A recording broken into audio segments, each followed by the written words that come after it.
ಸುಬ್ರಹ್ಮಣ್ಯದ ಶ್ರೀ ಸಂಪುಟ ನರಸಿಂಹ ಸ್ವಾಮಿ ಮಠದ ಆವರಣದಲ್ಲಿ team Eshwar Malpe, Subrahmanya press club ಹಾಗೂ ರೋಟರಿ ಕ್ಲಬ್ ಸುಬ್ರಹ್ಮಣ್ಯ ಇವರ ಸಹಯೋಗದಲ್ಲಿ ಉಚಿತ ಕಿವಿ ಶ್ರವಣ ತಪಾಸಣಾ ಶಿಬಿರ ಮತ್ತು ಸಹಾಯಧನದ ಶ್ರವಣ ಯಂತ್ರ ವಿತರಣಾ ಕಾರ್ಯಕ್ರಮ ನಡೆಯಿತು.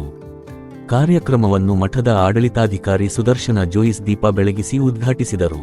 ಕಿವಿಯ ಆರೋಗ್ಯದ ಮಹತ್ವವನ್ನು ವಿವರಿಸಿದ ಅವರು, ಕಿವಿಯ ಸುರಕ್ಷತೆ ಮತ್ತು ನಿಯಮಿತ ತಪಾಸಣೆಯ ಅಗತ್ಯವನ್ನು ತಿಳಿಸಿದರು. ಟೀಂ ಈಶ್ವರ ಮಲ್ಪೆಯ ಸಂಚಾಲಕ ಲವ ಬಂಗೇರ ಶಿಬಿರದ ಉದ್ದೇಶ ಹಾಗೂ ಸಹಾಯಧನದ ಶ್ರವಣ ಯಂತ್ರಗಳ ಕುರಿತು ಮಾಹಿತಿ ನೀಡಿದರು. ವೈದ್ಯಾಧಿಕಾರಿ ಡಾಕ್ಟರ್ ಪವನ್ ಕಿವಿಯ ಆರೋಗ್ಯ ಮತ್ತು ಶ್ರವಣ ಸಮಸ್ಯೆಗಳ ಕುರಿತು ಜಾಗೃತಿ ಮೂಡಿಸಿದರು. ಶಿಬಿರದಲ್ಲಿ ಭಾಗವಹಿಸಿದ ಹಲವರಿಗೆ ಉಚಿತ ತಪಾಸಣೆ ನಡೆಸಿ ಇದರ ಮತ್ತೆ ಈ ಟೀಮ್ ಇಂಡಿಯಾ ಇದರ ಒಂದು ಉಸ್ತುವಾರಿ ತಗೊಂಡವರು ಇಲ್ಲಿ ಲೋಕೇಶ್ ಬಿ ಎನ್ ಫೋಟೋಗ್ರಾಫರ್ ಅವರು, ನಮ್ಮ ರೋಟರಿ ಕ್ಲಬ್ನ ಫಸ್ಟ್ ಪ್ರೆಸಿಡೆಂಟ್ ಅವರು, ಅವರನ್ನು ಕೂಡ ನಾನು ಆತ್ಮೀಯವಾಗಿ ಸ್ವಾಗತ ಕಾರ್ಯಕ್ರಮ ನಡೆಸ್ತೇನೆ. ಈಗ ನಾವು ನೇರವಾಗಿ ಕಾರ್ಯಕ್ರಮ ರೀತಿಯಿಂದ ಬನ್ನಿ ಹಾಗೂ ಕಲಾವಿದರಿಗೆ ಮೊನ್ನೆ ಕಾರ್ಯಕ್ರಮ ಆಯಿತು. ಕಿವಿಯ ತಪಾಸಣೆ ಮೊನ್ನೆ ಬಹುಶಃ ಸುಮಾರು ಜನ ಬಂದಿದ್ದರು. ಈಗ ಇದು 2ನೇ ಬಾರಿ ಆಗ್ತಾ ಇರುವಂಥದ್ದು. ಇದರ ಬಗ್ಗೆ ಡಾಕ್ಟ್ರು ಇಂದು ಸರಿ ಅದರ ಬಗ್ಗೆ ಸರಿಯಾದ ಮಾಹಿತಿ ಕೊಟ್ಟಿದ್ದಾರೆ. ಒಳ್ಳೆಯ ರೀತಿಯಲ್ಲಿ ಕಾರ್ಯಕ್ರಮ ನಡೆದಿದೆ. ನಮಗೆ ಅನಿಸೋದು ಒಂದೊಂದು ಸರಿ ಕಿವಿ ಕೇಳಿದ್ರೆ ಒಳ್ಳೆಯದು ಅಂತ. ಯಾರಾದರೂ ಬೈದರೆ ನಮಗೆ ಅನಿಸ್ತದೆ ಯಾಕೆ ಅಂತ. ಹಾಗಲ್ಲ, ಕಿವಿ ಕೇಳೋದು ಒಳ್ಳೆಯದು ಜಾನಕಾರಿಗಳಿದ್ದಾರೆ. ಮತ್ತು ಕೆಲವೊಂದು ಸರಿ ಅನಿಸೋದು ಹಲ್ಲು ನೋವಾದಾಗ ನಮಗೆ ಹಲ್ಲು ನೋವಿನಷ್ಟು ನೋವು ಬೇರೆ ಆಗಿದೆ. ಕಿವಿ ನೋವು ಆದರೂ ಆಗ್ಬೋದು, ಹಲ್ಲು ನೋವು ಆಗಲಿಕ್ಕಿಲ್ಲ. ಕೆಲವೊಂದು ಸರಿ ಕಿವಿ ನೋವಾದಾಗ ಅನಿಸೋದು ಈ ಕಿವಿ ಹಲ್ಲು ನೋವು ಆದರೂ ಆಗ್ಬೋದು, ಕಿವಿ ನೋವು ಆಗಲಿಕ್ಕಿಲ್ಲ ಅಂತ. ಅಂದರೆ ಆ ಭಾಗಕ್ಕೆ ನೋವು ಬಂದಾಗ ಅದು ಬಹಳಷ್ಟು ಹಿಂಸೆ ಆಗ್ತದೆ. ಅದಕ್ಕಿಂತ ನಾವು ಅದಕ್ಕಿಂತ ಮೊದಲೇ ಡಾಕ್ಟರ್ನ ಸಂಪರ್ಕಿಸಿ ಅದರ ಬಗ್ಗೆ ಟ್ರೀಟ್ಮೆಂಟ್ ತಗೊಳ್ಳೋದು ಬಹಳ ಅತ್ಯಗತ್ಯ ಅಂತ ಹೇಳ್ತಕ್ಕಂಥ ವಿಚಾರವನ್ನು ಈ ಸಂದರ್ಭದಲ್ಲಿ ಹೇಳ್ತಾ, ಈ ಒಂದು ಕಾರ್ಯಕ್ರಮವನ್ನು ನಮ್ಮ ಟೀಮ್ ಈಶ್ವರ ಮಲ್ಪೆಯವರು ಬಹಳ ಸುಸಜ್ಜಿತವಾಗಿ ನಿಸ್ವಾರ್ಥವಾಗಿ ಮಾಡ್ತಾ ಇದ್ದಾರೆ. ಅವರಿಗೆಲ್ಲರೂ ಕೂಡ ನೀವು ಸಹಕಾರ ಕೊಡ್ತಾ ಇದ್ದೀರಿ. ಇನ್ನು ಮುಂದೆಯೂ ಅವರ ಕಾರ್ಯಕ್ರಮ ಒಳ್ಳೆ ರೀತಿಯಲ್ಲಿ ನಡೀಲಿ. ನಮ್ಮಲ್ಲಿ ಅವರಿಗೆ ಕಾರ್ಯಕ್ರಮ ಮಾಡಿದ್ರೆ ಏನೆಲ್ಲ ಸಹಕಾರ ಬೇಕಾ ಎಲ್ಲ ಕೊಡಲಿಕ್ಕೆ ನಾವು ಸಿದ್ಧರಿದ್ದೇವೆ ಅಂತ ಹೇಳ್ತಾ ಕಾರ್ಯಕ್ರಮ ನಿರ್ವಿಘ್ನವಾಗಿ ನಡೆಯಲಿ ಅಂತ ಶುಭ ಹಾರೈಕೆ. ಆಡಳಿತರಿಗೆ ಫೋನ್ ಮಾಡಿದಾಗ ಅವರು ಏನೂ ಹೇಳಿಲ್ಲ, ಯಾಕೆ ಮಾಡೋಣ ಅಂತ ಹೇಳಿದ್ರು.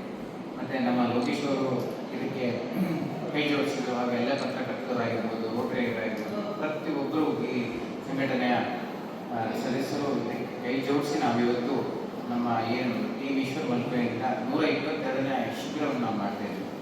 ಯಾಕಂದರೆ ಸಮಾಜದಿಂದ ನಾವು ಬಂದಿರ್ತೇವೆ, ಅದಕ್ಕೆ ಸಮಾಜಕ್ಕೋಸ್ಕರ ಏನಾದರೂ ಮಾಡಬೇಕಂತ ನಮ್ಮ ಈಶ್ವರ ಮಲ್ಪೆ ತಂಡದಿಂದ. ಯಾಕಂದರೆ ಅವರ 3 ಮಕ್ಕಳು ಕೂಡ ಅಂಗವಿಕಲರು.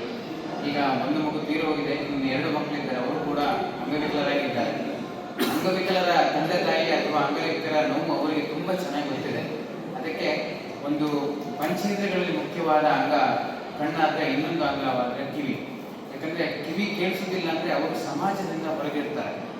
ಸಮಾಜದಿಂದ ಆಗಿರ್ಬೋದು, ಕುಟುಂಬದಿಂದ ಆಗಿರ್ಬೋದು, ಅವರು ಬೇರ್ಪಟ್ಟು ಒಂದು ಮೂಲೆ ಗುಂಪಾಗಿರ್ತಾರೆ. ಅಂಥವರಿಗೆ ಒಂದು ಸಹಾಯ ಮಾಡಬೇಕನ್ನೋ ಉದ್ದೇಶದಿಂದ ನಮಗೆ ಬಂದಿರೋ ಒಂದು ದೇಣಿಗೆ ಮೊತ್ತದಲ್ಲಿ ಒಂದು ಭಾಗವನ್ನು ನಾವು ತೆಗೆದು ನಾವು ಹಳ್ಳಿಗಳಿಂದ ಪಟ್ಟಣಗಳಲ್ಲಿ ಅಥವಾ ಜಿಲ್ಲಾ ಮಟ್ಟದಲ್ಲಿ ಎಲ್ಲ ರೀತಿಯಾದ ಒಂದು ಶಿಬಿರಗಳನ್ನು ಮಾಡ್ತಾ ಬಂದು ಇವತ್ತು ನಾವು ಸನ್ನಿಧಾನದಲ್ಲಿದ್ದೇವೆ.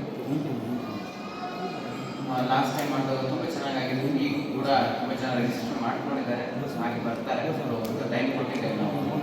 ಅದಕ್ಕೆ ನಾನು ಮುಖ್ಯವಾಗಿ ಆಡಳಿತಾಧಿಕಾರಿಗೆ ಧನ್ಯವಾದನ ಸಮರ್ಪಿಸ್ತೀನಿ. ಮತ್ತು ಹಾಗೆ ಸ್ಪೆಷಲ್ ಆಗಿ ಲೋಕೇಶ್ ಅವರಿಗೆ ನಾನು ಧನ್ಯವಾದ ಹೇಳ್ತೀನಿ. ಮತ್ತು ಸಹಾಯ ಮಾಡಿದ ಎಲ್ಲ ಸದಸ್ಯರಿಗೂ ನಾನು ಧನ್ಯವಾದ ಹೇಳ್ತಾ, ನಾವು ಇಲ್ಲಿ ಬಂದಿರುವ ಡಾಕ್ಟರ್ಗಳು ತುಂಬ ಅನುಭವ ಪಡೆದಿರುವಂಥದ್ದು, ಅವರಿಂದ ಮಾಹಿತಿಯನ್ನು ಪಡೆದುಕೊಂಡು ನೀವು ಕೂಡ ಎಲ್ಲರಂತೆ ಸಮಾಜದಲ್ಲಿ ನೀವು ಒಂದು ಬದುಕಿ ಅಂತ ನಾನು ಈ ಮೂಲಕ ಆಶಿಸ್ತಾ ನನ್ನ ಮಾತು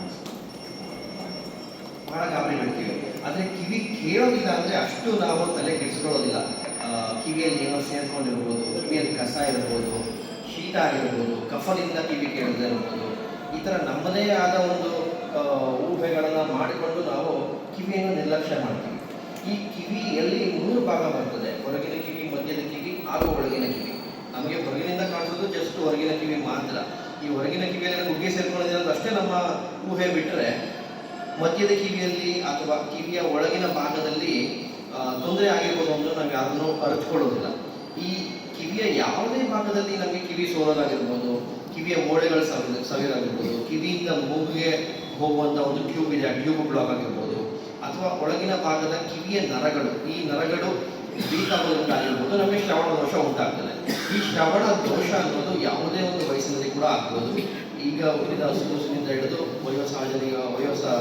ವೃದ್ಧೋಪರಿಗೂ ನಿಮಗೆ ಈ ಶ್ರವಣ ದೋಷ ಅನ್ನೋದು ಉಂಟಾಗ್ತದೆ.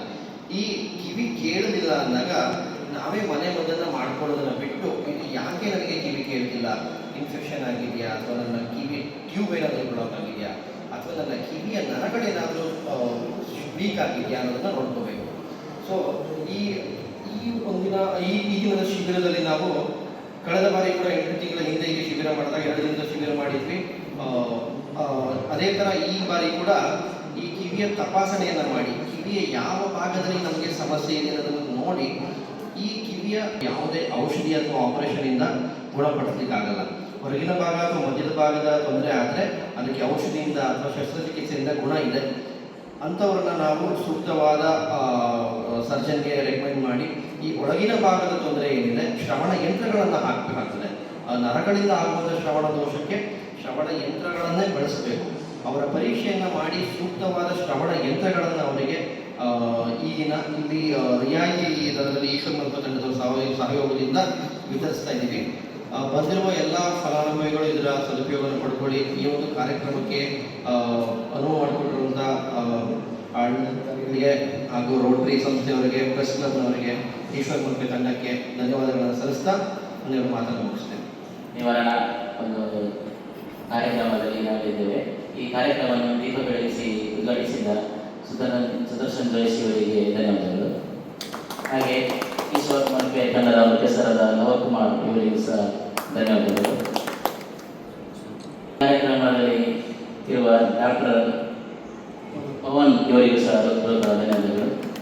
ಹಾಗೂ ಈ ಪ್ರೆಸ್ ನಮ್ಮ ಇರುವ ಪ್ರೆಸ್ ಕ್ಲಬ್ ಸದಸ್ಯರು ಪತ್ರಕರ್ತರು ಇವರಿಗೆಲ್ಲ ಧನ್ಯವಾದಗಳು. ಹಾಗೂ ಈ ಕಾರ್ಯಕ್ರಮ ಫಲಾನುಭವಿಗಳಲ್ಲಿ ಬಂದಿರುವಂತಹ ಸಹ ಹೃತ್ಪೂರ್ವಕ ಧನ್ಯವಾದಗಳು. Thank you.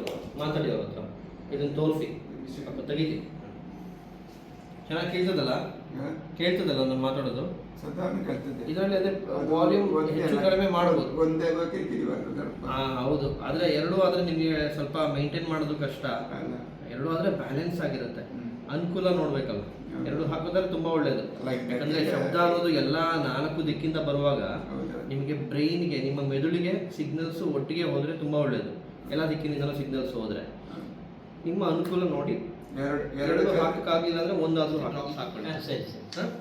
ಆಗ್ಲೇ ನಿಮ್ಗೆ ಕಿವಿಯಿಂದ ಗುಗ್ಗೆ ಆಚೆ ಬಂದ್ರೆ ಸ್ವಲ್ಪ ನಿಮ್ ಹಿಯರಿಂಗ್ ಅಲ್ಲೇ ಸರಿ ಹೋಗ್ಬಿಡ್ತದೆ. ಆಯ್ತಾ? ಸಹಜವಾಗಿ ಸ್ವಲ್ಪ ಶ್ರವಣ ದೋಷ ಇರುತ್ತೆ, ಎಲ್ಲರಿಗೂ ಇರುತ್ತೆ. ಬಟ್ ನಿಮಗೆ ಸದ್ಯಕ್ಕೆ ಇದು ಸೊಲ್ಯೂಷನ್ ಮಾಡ್ಕೊಳ್ಳಿ. ನಮಸ್ಕಾರ.